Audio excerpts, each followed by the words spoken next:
C'est ce dossier affaire communière. L'État doit éviter de perdre. Monsieur Gardingan. Merci Jean-David. Voilà, bradage de la communière, ce dossier AVZ, ce rififi entre l'IGF, le ministère de portefeuille. Ça fait jaser. Oui, c'est normal que ça fasse jaser parce qu'aujourd'hui, le monde a le regard tourné vers le lithium. Vous savez ce que ça représente aujourd'hui en termes de l'économie de demain avec la production des batteries électriques. Surtout pour une planète qui migre vers les énergies propres. Et aujourd'hui, je crois que le Congo veut retomber dans le travers d'autrefois. La question de la gestion des gisements, d'abord, on a une difficulté, c'est que nous, on n'a pas la possibilité, la capacité d'exploiter ces gisements. On a besoin de partenaires, des entreprises sérieuses qui peuvent aider l'entreprise à pouvoir tirer profit de ces ressources. Depuis 2 années, il y a eu des tractations, il y a eu des négociations pour les lithiums de Manono. Et dans ça, l'État congolais, via la société communière, a cédé 60% de ses parts à AVZ pour aller faire un montage financier, mobiliser le fonds à travers l'Australie, la bourse australienne, pour permettre à ce qu'on exploite ces richesses-là. Cependant, il y a quelques guéguerres en interne, et malheureusement aujourd'hui, on sent une sorte de prédation derrière. Pourquoi je parle de prédation? Parce que aujourd'hui, le dossier est passé comme étant une sorte de bradage des ressources. Mais à quel moment peut-on parler des bradages? Parce que on estime la valeur des minerais ou encore d'un potentiel après études certifiées. À ce stade ici, il n'y a jamais eu des études faites par AVZ qui peuvent dire de manière claire que une part dans cette société, dans Datcom Mining, vaut 10 millions. Mais la question c'est, le pourquoi toujours est important sur le comment. Pourquoi? Cette société qui a eu 60% est allée en Australie pour mobiliser le fonds, s'est rendu compte finalement qu'il lui aurait fallu plus de parts pour avoir le droit de parler et d'organiser et de mobiliser le fonds. Donc il fallait ajouter 15% pour faire 75%. Or, quand vous donnez à un actionnaire 75%, vous lui cédez complètement l'entreprise. Et dans cette dynamique, AVZ arrive avec l'idée de prendre 15% d'Atomy. Mais le problème, c'est que dans le 15%, AVZ propose d'acheter une part à 1 million, ce qui fera 15 millions. Pendant cette proposition, il y a eu un autre partenaire, Zijin, qui lui dit, au lieu de 1 million, moi je donne 2 millions 20. Ça veut dire que plus de la moitié de ce que proposait. Mais malheureusement, cette proposition-là, après avoir obtenu l'autorisation de l'État via le ministère du Portefeuille, a fait sujet, était devenue sujet à caution. Pourquoi? Cette entreprise-là s'est vue être heurtée par cette réalité. Qu'est-ce qu'elle a fait? Elle a surenchéri le prix pour annuler la scission faite à Zijin. Et parce que c'est l'actionnaire majoritaire, il a refusé de faire valoir son droit de préemption. Ça veut dire qu'il doit être d'accord pour la scission, c'est ce qu'exige la loi. Du coup, cette affaire-là a créé des tensions et il y a eu des gens qui se sont impliqués, et particulièrement des gens en interne de la République. Et pour détruire justement ces contrats et ces histoires-là, on a parlé des bradages. Or, à quel moment on peut parler de bradage pour un contrat dûment établi, ou comme on dit en droit, un contrat est viable lorsqu'on connaît l'objet et on connaît le montant. C'est à ce niveau-là qu'aujourd'hui, AVZ mène une campagne de lobbying pour faire croire qu'au finalement, il y a eu bradage. Mais Jean-David Kilolo, si AVZ peut estimer que la part vaut 10 millions, pourquoi AVZ propose aux autres partenaires qui doivent faire des scissions de parts 1 million seulement? C'est à ces niveaux-là que je répète encore une fois de plus, ça c'est un peu la dynamique, faire du Dan Gertler. C'est de la prédation en fait. Et aujourd'hui, malheureusement, l'État congolais continue à se... Parce que Cominière, qui est actionnaire minoritaire et qui assure les intérêts de l'État, souffre dans cette affaire. La Cominière. La Cominière. Et qu'est-ce qui s'est passé? Comment asseoir la théorie du bradage? On dit, bon d'ailleurs, les 33 millions payés par Zijin en raison de 2 millions 20 pour une part à 15%, a été consommé, a été bouffé. Or, nous on a fait le travail, on est allé jusqu'en interne. L'entreprise dit, écoutez, Cominière a vendu ses parts dans ses gisements dans le projet d'Atcom parce que c'est une entreprise en difficulté. Cet argent devrait servir non seulement à régler les dettes sociales de l'entreprise, mais aussi à accompagner le plan de relance de l'entreprise. Ce qui s'est passé, c'est que dès qu'ils ont perçu l'argent sur un compte Robank, ils ont utilisé près de 35% pour régler les arriérés des agents, régler les dettes sociales, et les 65% est resté dans un compte Robank. C'est une banque où les différents services, notamment le gendarme, l'IGF, peut vérifier. Et un peu plus de 17 millions est resté pour assurer... Et l'IGF a vérifié tout ça? J'ai l'impression que non. J'ai l'impression que l'IGF se base sur le rapport de AVZ. Ce qui est une grossière erreur, et AVZ risque d'induire l'IGF en erreur. Pourquoi je l'ai dit encore? Ce qui prouve la prédation, c'est que cette entreprise, pour asseoir toutes ces théories, dit qu'il aurait déjà mobilisé 6 millions avec le 60% de part qu'il aurait. Mais Jean-David Kilolo, pour un projet qui est à Manono, où l'État vous a cédé des parts, parce que personne n'est à même de dire à combien AVZ a acheté ces 60%. Personne. Personne. Si c'est les camps qu'on vous a donné pour faire des montages, pour exploiter. Pourquoi les 600 millions restent dans une banque inconnue? Les associés minoritaires ne voient pas les états financiers, on ne sait pas comment orienter et si cet argent-là sert. Et si même cet argent-là existe réellement. Seulement dans cet argent-là, les 600 millions, il y a une vérité qu'il faut dire aux gens. Il y a 240 millions de Carter Energy. Ceux qui le savent, c'est le plus grand producteur de batteries électriques dans le monde. 240 millions, en raison de 24% de part. Cette entreprise qui est géant dans la production de batteries est aussi actionnaire de AVZ. Donc AVZ est une entreprise dont le portefeuille, il y a des actions de Carter Energy.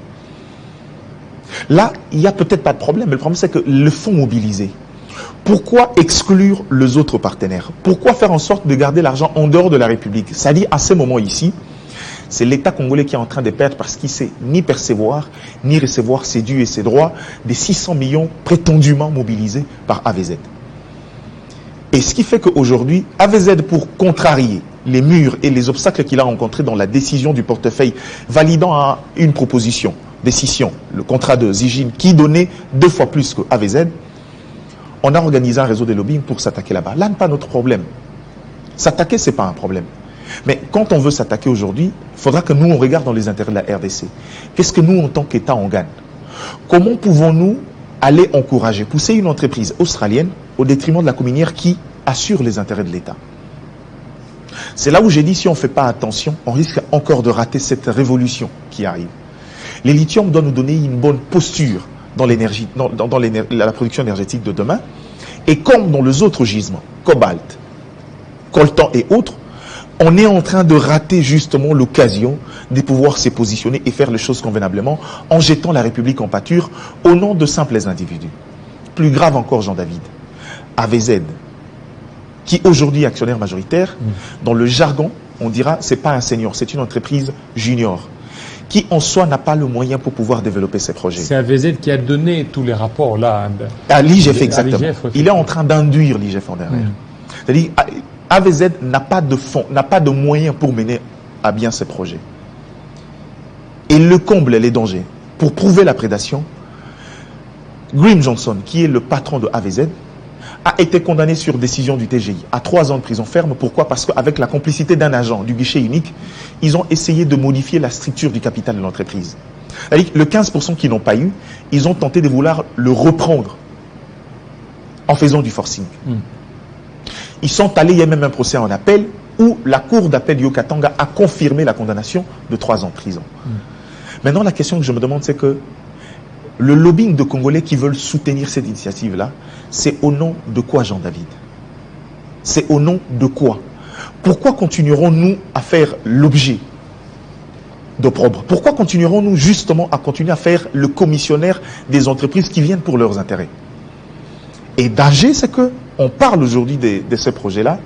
AVZ estime avoir déjà dépensé 70 millions dans ce projet. 70. Mais arrivé à Manono, à part le puits de forage, le premier forage qu'on a fait pour juger de la présence du lithium, il n'y a rien. Il y a quelques maisons préfabriquées mises à côté pour la gestion de quelques engins et quelques agents. Mais quand vous regardez, ça vaut. Il y a surfacturation. C'est-à-dire le montant proposé ne peut même pas arriver à 10%. Nous, on comprend. L'appel qu'on veut lancer aujourd'hui, ce qu'il ne faudra pas qu'on rate cette occasion-là. On a autant de partenaires. L'État congolais doit arrêter ce système de pouvoir aller céder des parts, des gisements, à des entreprises qui, elles-mêmes, n'ont pas le capital. Ces systèmes de commission fait en sorte que quelqu'un va aller. Il va arriver à la bourse parce que AVZ est une entreprise cotée en bourse. Il va se rendre compte que faire des projections et que ces minerais coûteront énormément cher. Mais quand ils arrivent, ils veulent le prendre à des prix de cacahuètes pour assurer le lendemain, la pérennité. Et c'est exactement ce que AVZ est en train de faire, est en train presque de mettre KO la cominière. La preuve, c'est que après tout le désordre et tout ce que AVZ a fait, Zijin, qui avait acheté ces parts-là, s'est retiré. Il dit, je vous rends le part. Mais comme ici, il n'est pas question d'être remboursé, puisque Cominière est une entreprise qui existe avec beaucoup de gisements, donnez-moi un autre gisement à Manono, moi j'avais exploité. Mais dans le projet Datcom, je préfère ne pas entrer parce que le conflit semble prendre de proportions et je ne veux pas travailler dans ces contextes-là. Donc ce pourquoi on crie au bradage, c'est des parts qui existent encore.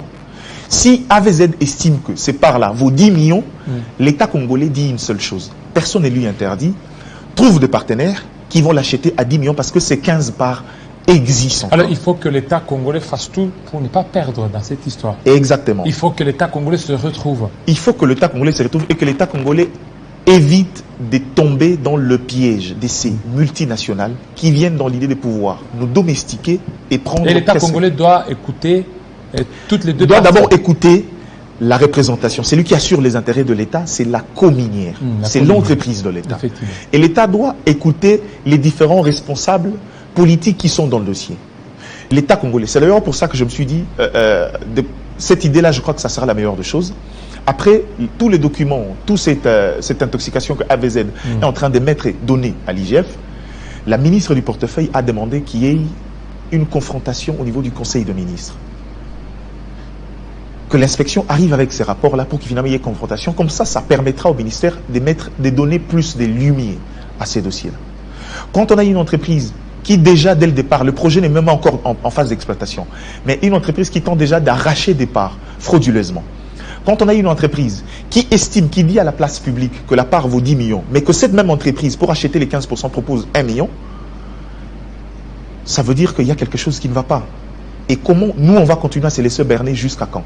Donc ce sont ces multinationales qui cherchent certainement à piller, à s'accaparer ces richesses-là, et nous, on risque de ne pas en tirer dividende. C'est là où on appelle. Je rappelle à la responsabilité de l'IGF dans ces dossiers-là, notamment de l'inspecteur chef de service Jules Alingueté, mais surtout à l'État congolais d'ouvrir l'œil et le dent. Parce que les entreprises, les associés minoritaires se plaignent déjà. Une entreprise depuis des mois qui a mobilisé 600 millions, qui est restée dans une banque au niveau de l'Australie, qui jusque-là, l'orientation et les états financiers vers le projet, pourquoi il a mobilisé le fonds, ne sont pas connus. On ne peut pas être naïf et continuer à croire que les choses vont aller pour le bien. Et c'est pourquoi je crois qu'à ce stade ici, il ne faudra pas qu'on rate cette occasion-là. Et que l'État congolais entende cet appel.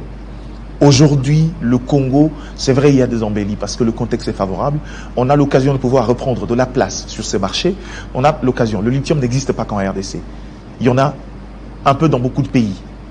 Les États-Unis en ont, ici, les autres pays d'Afrique en ont.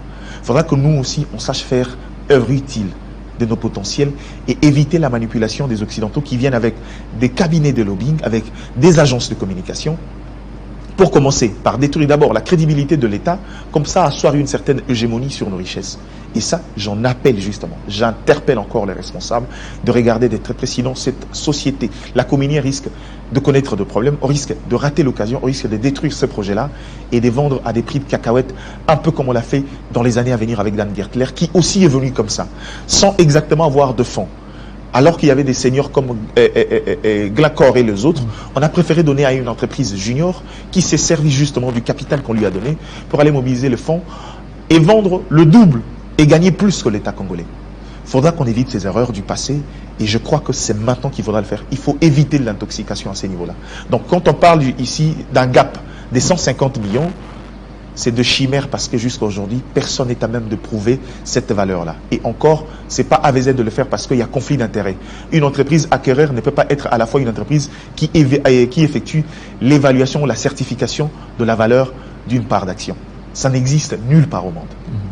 Voilà, merci beaucoup à vous, Gardingiana. C'est à moi de vous remercier. Pour cet éclaircissement. Je pense vous aurez encore des plus amples détails dans nos prochaines éditions. Merci. On est disposé. Voilà. On va parler cette fois-ci de Kwango, l'électrification. Tout de suite.